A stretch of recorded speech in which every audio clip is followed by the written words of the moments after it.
अस्सलामु अलैकुम वरहमतुल्लाह। आलिम और आलम में खुश आमदीद और एक मरतबा फिर आपको मैं चांद रात की मुबारकबाद देता हूँ और ईद की मुबारकबाद। चलते हैं आपकी लाइव कॉल्स की तरफ। आज रमज़ानुल मुबारक के सिलसिले का ये आखिरी प्रोग्राम है, लेकिन आलिम और आलम इंशाअल्लाह ARY डिजिटल नेटवर्क पर जारी रहेगा और ये हफ्ते में इंशाअल्लाह 5 दिन आप देख सकेंगे और एक दिन ये साइमल कास्ट होगा QTV पर भी और ARY न्यूज़ पर भी। इसके साथ साथ आप QTV पर भी प्रोग्राम्स देख सकेंगे और ARY न्यूज़ पर भी मेरे साथ आप रहेंगे। अस्सलाम वालेकुम। अस्सलाम वालेकुम। हमारे साथ तशरीफ़ फरमा है। पहले मैं इंट्रोडक्शन करा देता हूँ। मैंने सोचा था कि कॉल लेने के बाद उलमा की तरफ चलते हैं। दोनों का नाम किसी तारुफ का मोहताज नहीं है। आप मुसलसल इनको हमारे साथ प्रोग्राम्स में देखते रहें। हमारे बहुत ही काबिल एहतराम हैं, बहुत ही प्यारे हैं और माशाअल्लाह जब भी गुजारिश की, जब भी दरख्वास्त की, जब भी इस्तदा की, आप हमेशा तशरीफ़ लाए। शर्फ़ क़बूलियत बख्शा हमारी दरख्वास्तों को। आज फिर हमारे साथ मौजूद हैं। हालांकि आज लैलतुल जायज़ा है और ये उलमाए किराम आज के दिन भी दुरूस में और ज़ाहिर है कि ये जो पंद व नसाए हैं इनका सिलसिला कभी ख़त्म नहीं होता, ये जारी रहता है। और आज की शब भी खुसूसी इज्तिमात होते हैं मसाजिद में, जहाँ पर क्योंकि आज शब इनाम भी है, आज उजरत मिलती है मज़दूर को, आज इनाम दिया जाता है। तो ये उस उजरत को वाज़े करते हैं अवामुन्नास के सामने कि आज आपको क्या इनाम मिलने वाला है। लेकिन उसके बावजूद आप तशरीफ़ लाए हैं, मैं बहुत शुक्रिया अदा करता हूँ। अल्लामा लियाकत हुसैन अज़हरी साहब, अस्सलाम वालेकुम। मिजाजी गिरामी बखैर, अल्हम्दुलिल्लाह। और मुफ्ती अब्दुल हमीद रब्बानी साहब, अस्सलाम वालेकुम। वालेकुम सलाम। आपकी भी तबीयत ठीक है? आप दोनों शख्सियात का मैं बहुत शुक्रिया अदा करता हूँ कि आप आज भी वक्त। पहले तो आपको पूरी रमज़ान की ट्रांसमिशन की मुबारकबाद पेश करते हैं और हकीकत यह है कि बहुत खूबसूरत अंदाज के अंदर आपने फ़िक़ही मसाइल को, मसाइल शरा को, माशरती समाजी मसाइल को जो अल्लाह तबारक व तआला ने क़ुव्वत गोयाई दी है, नुत्क़ की ताकत दी है, उस पर लोगों तक पहुँचाया है। और हम QTV पर भी करते रहें, लेकिन बहरहाल आपके साथ प्रोग्राम करने का एक अलग मज़ा होता है। वहाँ भी साल से कर रहे हैं और वहाँ बहुत सारे प्रोग्राम 15 प्रोग्राम किए रमज़ान के, लेकिन आपके साथ 1-2 प्रोग्राम किए, लेकिन डॉक्टर साहब हकीकत ये है कि यादगार रहे। मेरे लिए भी बहुत एज़ाज़ की बात है आपके साथ बैठना, आपकी गुफ्तगू सुनना। मैंने सीखा है आपसे। तो आप शख्सियात का मेरे साथ होना, आप समझ लीजिए कि ये अल्लाह का मुझ पर बड़ा खुसूसी करम है कि उलमाए कराम की सरपरस्ती और उनका इल्म मेरे साथ साथ रहता है, क्योंकि जब तक आप नहीं हैं तो मैं तो बिल्कुल फारिग हूँ, मेरी कोई हैसियत नहीं है। अल्लाह ताला इस ताल्लुक़ को, प्यार मोहब्बत को कायम दायम फरमाए। आमीन सुम्मा आमीन। अस्सलाम वालेकुम।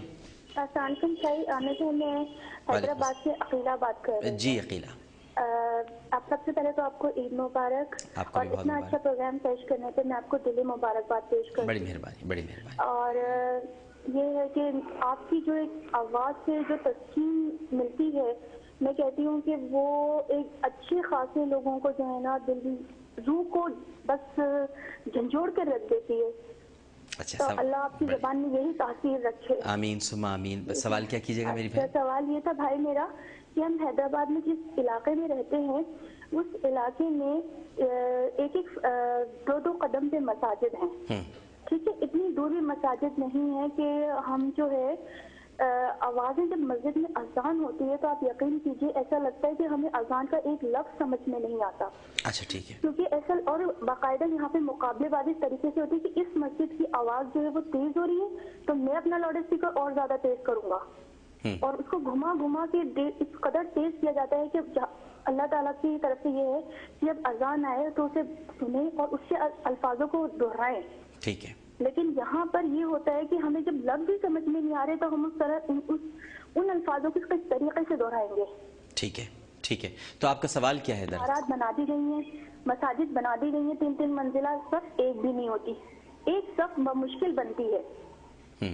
आप मुझे ये बताइए कि इस्लाम में इसके बारे में क्या हुक्म है। और आप यकीन कीजिए कि जब मैं जिस घर में मैं रहती हूँ इसके अतराफ में 4 मसाजिद हैं, तो मुझे एक लफ्ज़ मस्जिद में से किसी मस्जिद से मुझे अजान की आवाज़ समझ में नहीं आती। अच्छा, लेकिन सुन्नत की हैं जी। अच्छा, ये जो मसाजिद हैं तो ये आप जो फरमा रही हैं कि आवाज़ समझ में नहीं आती, क्या लाउड स्पीकर तेज़ है या मुअज्जिन अच्छी तरह से अजान नहीं देते? आवाज़ लाउड स्पीकर भी तेज होते हैं, लेकिन ये है कि मसाजिद बहुत करीब हैं। मीन्स मेरे घर के हिसाब से आप देखिए कि जैसे मैं बीच में रह रही हूँ तो 4 मसाजिद मेरे کے بیچ میں رہ رہی ہوں. اچھا ٹھیک ہے. مسجد آپ تو بہت اچھا رہ رہی ہیں کہ 4 مساجد کے درمیان رہ رہی ہیں. 2 گھر چھوڑ کے ایک مسجد. اس کو آپ اس کو میری بہن عقیلہ اس کو آپ پازیٹیو بھی تو لیں تھوڑا سا. آپ 4 مساجد کے درمیان رہ رہی ہیں ماشاءاللہ. وہ تو اللہ کا لاکھ لاکھ تو کچھ شکر بھی ادا کریں, اس کے بعد پھر فکر بھی کرتے ہیں. پہلے شکر اور اس کے بعد فکر, ٹھیک ہے نا. اب ہم اس کا جواب لیتے ہیں. جی بسم اللہ الرحمن الرحیم. انما یعمر مساجد اللہ من آمن باللہ والیوم الآخر. لیکن ڈاکٹر صاحب انہوں نے کہا کہ میں 4 مساجد کے درمیان رہتی ہوں, تو اس کا تو آپ نے بہت خوبصورت, اس میں تو کوئی 2 لفظ بولنے کی ضرورت ہی نہیں ہے. جہاں تک ان کا یہ کہنا کہ بھئی ایک صف بھی نہیں ہوتی ہے اور 2 3 منزلہ مساجد بنا لیتے ہیں, تو یہ تو ہماری نالائکی ہے کہ ہم اللہ تبارک و تعالیٰ کے گھر کو آباد نہیں کرتے ہیں, نماز کے لیے نہیں جاتے ہیں. ہم اپنے شہر کو لے لیں کہ ہمارا شہر کراچی 2.25 کروڑ آبادی سے بھی زیادہ کا ہے, تو اس حساب سے تو میں کہتا ہوں کہ آبادی کے تناسب سے دیکھیں تو مساجد کم ہیں. اب لوگ آتے نہیں ہیں مساجد میں, وہ اپنے قدموں کو اٹھا کر نماز بجماعت کے لیے نہیں آتے, تو یہ تو ہماری سستی اور غفلت ہے. اگر مثال کے طور پہ آپ دیکھیں کہ جمعۃ المبارک کے دن یا عید کا سما ہوتا ہے, کل عید کی نماز دیکھیے گا, ساری منزلیں بھر جائیں گی. تو وہ کوئی انڈیا سے یا اسرائیل سے تو نہیں امپورٹ کیے ہوں گے, ہم محلے کے ہوں گے نا سارے کے سارے, تو وہ محلے کے آئے ہیں تو مسجد بھر گئی, جگہ نہیں. خوبصورت مثال دی آپ نے, اور روڈ پر صفیں بچھی ہوں گی. اچھا اب وہ نہیں آتے ہیں تو ان کا یہ شکوہ کہ ایک صف نہیں ہوتی, تو یہ تو بلکہ اپنے گھر والوں کو, اپنے شوہر کو, اپنے محلے مردوں کو کہیں کہ وہ نماز بجماعت کے لیے جایا کریں. ٹھیک. جہاں تک رہی اذان کی آواز, تو اذان اسلام کے شعائر میں سے ہے. اللہ تبارک و تعالیٰ نے فرمایا وَمَن يُعَظِّمْ شَعَائِرَ اللَّهِ فَإِنَّهَا مِن تَقْوَى الْقُلُوبِ. اذان کا جواب دینا چاہیے. چونکہ میرا خیال ہے, ایک اندازہ ہے, آپ زیادہ سمجھتے ہیں کہ کنجسٹڈ ایریا ہوگا, اس کی وجہ سے شاید ان کو ایسا محسوس ہو رہا ہے کہ آواز زیادہ جا رہی ہے. تو بہرحال اذان کی جہاں جہاں آواز جاتی ہے شیطان بھاگتا ہے, اللہ کی رحمتیں ہوتی ہیں, اس سے پریشان نہ ہوں, بلکہ اس کو اللہ تعالیٰ کی اپنے لیے باعث رحمت سمجھیں. بالکل ٹھیک. مفتی صاحب جزاکم اللہ. علامہ صاحب نے ماشاءاللہ کافی اچھی مثال بھی دی اور اس کی وضاحت بھی فرمائی. اس سلسلے میں مزید کوئی بات کہنے کی ضرورت نہیں ہے. البتہ میں بہن سے کچھ اس طرح کی بات کروں گا کہ ہو سکتا ہے اس کے لیے تسلی کا سما بن جائے, اور وہ دل چھوٹا نہ کریں کہ شاید انہوں نے ہماری بات کو توجہ نہیں دی, علماء ہیں اس وجہ سے مسجد والوں کی حق میں بات کی ہے. بات اتنی سی ہے کہ مساجد کا کثرت سے ہونا اور ان کو آباد کرنا یہ تو ہم مسلمانوں کی ذمہ داری ہے. اور میں یہ سمجھتا ہوں کہ ابھی تک اتنی مساجد نہیں ہیں جتنی مسلمانوں کو ضرورت ہے اور ہونی چاہیے. مزید اللہ تعالیٰ بنائے, آمین. اور یہ وہ جگہ ہیں جو جنت میں آئیں گی اور ہمارے سجدوں کی گواہی دیں گی. اور ان مساجد میں بیچ میں ہونا گھر, یہ باعث فخر اور باعث برکت اور باعث رحمت ہے. اس پر ہماری بہن کو اور ہمارے بھائیوں کو, جن کو اللہ تعالیٰ نے یہ مقدس پڑوس نصیب فرمایا ہے, فخر کرنا چاہیے بجائے اس کے کہ اس پر تنگ دل ہوں. البتہ ایک بات ضرور ہے, وہ یہ کہ لاؤڈ اسپیکر کا صحیح استعمال یہ افراط و تفریط ہے, اور یہ بڑا ضروری ہے, بہت ضروری ہو گیا ہے. ہمارے مساجد والوں کو, ہمارے ائمہ علماء حضرات کو چاہیے کہ اس کا صحیح استعمال کریں. اذان کے اندر بھی ہماری جو حروف قرات اور تجوید کے لحاظ سے ہوتے ہیں, اس کا بھی جائزہ لیا جائے, باقاعدہ تعلیم کرائی جائے کہ اس انداز میں اذان ہونی چاہیے. ٹھیک ہے. یہ نہیں کہ بس جو آدمی آ گیا اذان کے الفاظ رٹ لیے تو چلو بھئی آپ بھی پڑھ دو. باقاعدہ جب قرات اور تجوید کا لحاظ کر کے ہم اذان دیں گے, وہ ہمارے سامعین کے کانوں کو محظوظ کریں گے اور ان کی طرف دل کھینچے گا.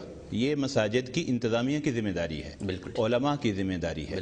اور اسپیکر کی آواز کو ایسا خوبصورت بنانا کہ آواز دور تک جائے, لیکن اس طرح نہ ہو کہ کوئی الفاظ سمجھ میں نہ آ رہے. ٹھیک ہے, میں سمجھتا ہوں اس طرح.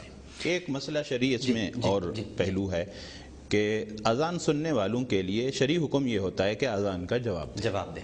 یہ ہماری بہن کا مسئلہ اصل میں بنیادی در پردہ یہ تھا کہ بھئی ہمیں تو الفاظ سمجھ میں نہیں آ رہے, اور کس کس کا جواب دیں گے, اور کس کس کا بھی دیں گے, جواب دیں گے.